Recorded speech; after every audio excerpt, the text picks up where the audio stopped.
culture's biggest night, aka the BET Awards, went down right here at the Microsoft Theater. But before any trophies were handed out, HipHollywood was on the red carpet talking to all the stars. They are awarding Diddy tonight with the Icon Award. That's one of the reasons why I came. Diddy's my brother. I am in full support of him getting awarded, and I can't wait to see what he does on that stage. I mean, it's Diddy. Like, come on now. Diddy is a legend, period. He gotta, it's so good to see him get his flowers. He deserves it. Diddy the GOAT.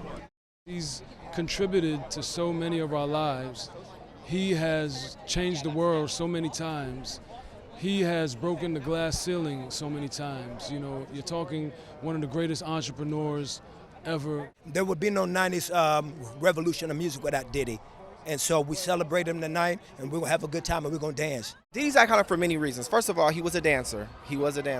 And coming from dance, coming from being an intern, and then becoming an executive, and then having his own label, and then, you know, curating the whole era, the 90s, you know, into the 2000s. He keeps reinventing himself, and that's what we love our artists to do, reinvent themselves. Diddy is a doer. Diddy makes magic happen. You know, he's a pioneer. He's championed black entrepreneurs, black executives in music, black executives in spirits, you know what I mean? So when you think about his impact, voting, you know, now to his, you know, his latest venture with, you know, calling himself Brother Love, it's always a recipe behind that. My favorite thing was that he introduced us to 112 and Carl Thomas and, you know, collabs with Mary J. and Total, and most of all, Biggie. You know, Biggie shaped an entire generation of hip-hop, you know, right along with Pac in that era right there. And he was instrumental in that. He helped shape what we call the culture, as have many of us. And there are so many of us that are overlooked. I mean, if you really want to talk about it, we can go back to the reason why we're here is Mr. Bob Johnson and Miss Deborah Lee.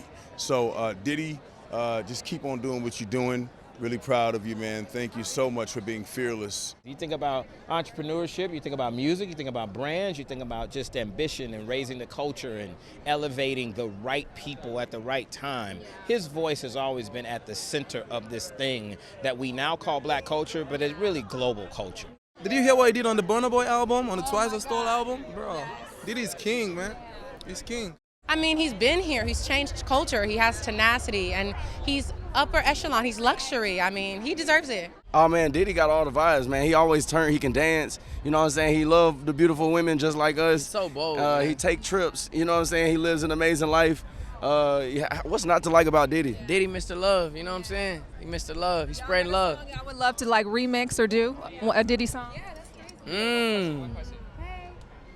Damn. I got some shit for Diddy right now. It ain't even came out yet. Everything he do is classic, but I like a lot of his classic moves and like deeper than music. Like I like he make people walk to go get him cheesecake. I do that too. I'm about to fall my ass out on this carpet. Too. Do you do that? Maybe. What was something that he did that you thought, okay, now this right here is for the culture, like he really put on for hip hop? He was doing records like Flavor in Your Ear Remix, Who Shot You, you know, Juicy, Biggie's Unbelievable. They just me up. Well, that's a wrap from here at the 2022 BET Awards. For HipHollywood.com, I'm Jasmine Simpkins.